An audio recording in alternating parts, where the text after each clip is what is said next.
Welcome, fellow storytellers and aspiring fantasy writers, to this explainer. I am absolutely thrilled you're here today because we are going to deconstruct one of the most chilling, downright fascinating archetypes in all of Gothic fiction and dark academia. We're looking at Glasya-Labolas. Now, traditionally, he's known as the 25th spirit of the Ars Goetia, but we aren't just looking at him as some simple, mythological monster today, no way. We're dissecting him as the ultimate literary device, the demon of dangerous intelligence. If you want to write villains, mentors, or just shadowy entities that absolutely terrify your readers without ever actually raising a blade, well, you are definitely in the right place. To truly understand how this archetype operates, I want to start by dropping you right into the incredibly sensory, atmospheric world he commands. So, picture this scene from our source text. The dog was waiting in the library long before the murder. It sat beneath the war maps with folded wings, its eyes fixed on the red pins that marked the borders. The prince found it beside the atlas of old campaigns. Blood had not yet been spilled, but the air already smelled of iron. "Who sent you?" the prince asked. The winged hound lowered its head to the map. "No one sends consequence," it said. "Consequence follows." Okay, here's our syllabus for today. 1. The Hound in the Library. 2. Folklore to Dark Academia. 3. Brilliance versus Moral Ruin. 4. Invisibility and Social Manipulation. And 5. Story hooks for writers. Let's jump right in. Section 1. The Hound in the Library. Visualizing the Demon.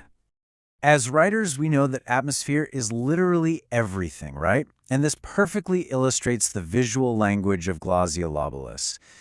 Think about these motifs. The eerie silhouette of a black hunting dog fused with those vast predatory griffin wings. But honestly, it's the environmental clues that do the heavy lifting here. Black feathers just resting on cold stone, blood staining old crinkled parchment, maps, surgical tools. When you write a character inspired by this archetype, you've got to lean into that sensory language. Use ink stains, the smell of copper, blood-colored candlelight. It shows your readers that the violence, it actually began long before anyone even thought about drawing a sword. The atmosphere itself is a trap. Section 2.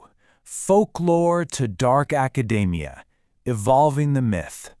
So, looking at his literal foundation in occult folklore, the source material tells us Glasya-Labolas is the 25th spirit of the Ars Goetia. And his rank is no joke. He's both a great president and an earl governing 36 legions of spirits. That's a massive power base. In ancient texts, he's credited with teaching arts and sciences, granting knowledge of the past and future, and even causing love between friends and foes.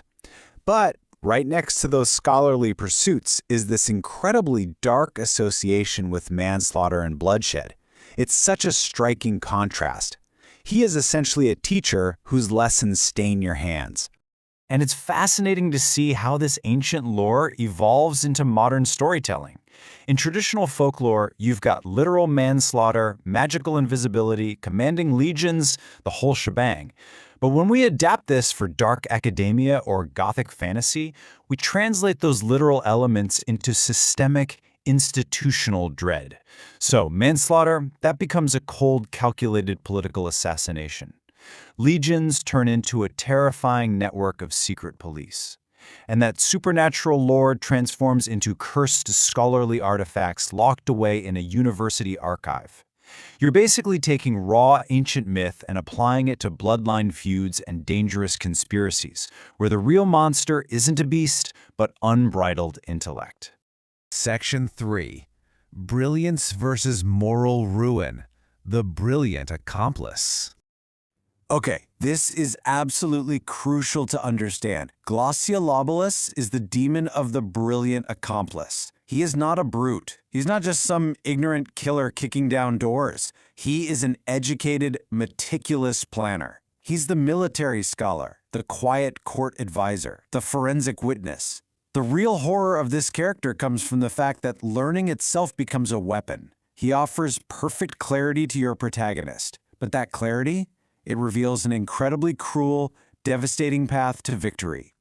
And a huge part of that cruel path involves manipulating basic human connection. In the old folklore, remember, he causes love between friends and enemies, but in a modern narrative, that translates to dangerous influence. We're talking pure emotional engineering here. An entity like this can take two rival generals and makes them completely inseparable, fusing their ambitions until they become a massive, unstoppable threat to the kingdom. He literally turns loyalty into toxic dependence and trust into a meticulously laid trap. As a writer, using this kind of influence, it's a goldmine for creating complex, incredibly compelling character dynamics. Section 4. Invisibility and Social Manipulation. Hidden Hands. Now, in a standard fantasy story, invisibility usually just means, vanishing from sight, putting on a cloak and sneaking around. But in dark academia and political fantasy, invisibility is so much more terrifying. We're talking about social invisibility. It's the horror of the unseen strategist. It's the anonymous author of a letter that literally sparks a civil war.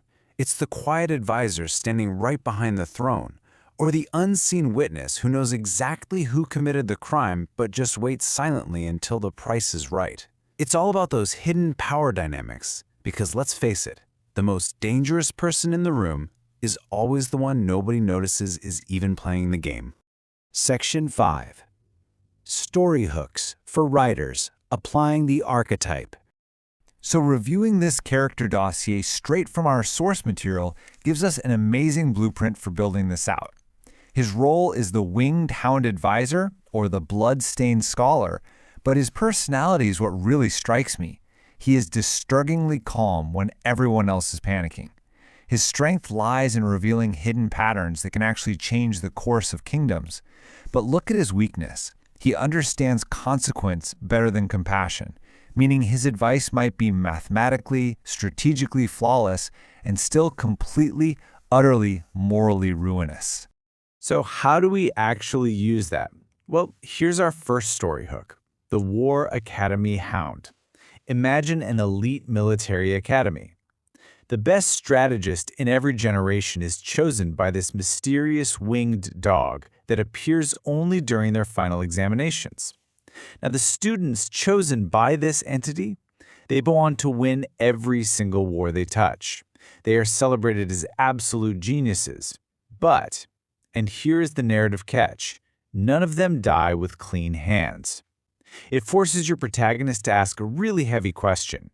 Is the absolute guarantee of victory actually worth the total loss of my soul?